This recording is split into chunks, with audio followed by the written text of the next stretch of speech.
Welcome to the Phone Transformer. In today's video, we'll show you how to make Samsung phone screen wake for notifications.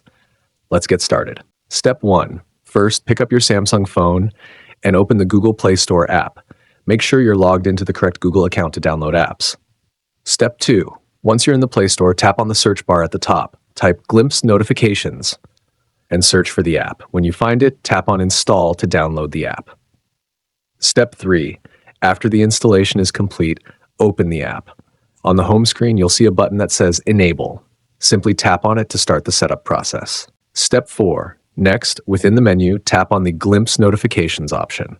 A pop-up will appear asking for permission. Tap on Allow to grant the app access to notifications. Step 5.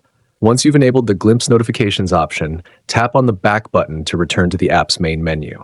Now tap on the Fix option to continue. Step 6. In this menu, tap on the Allow Notifications option. And that's it. You've successfully set up your Samsung phone to wake the screen for notifications. To check if everything is working, simply lock your phone and send a message to your device. Your screen should automatically light up when the notification arrives. Thanks for watching, and please subscribe to the channel.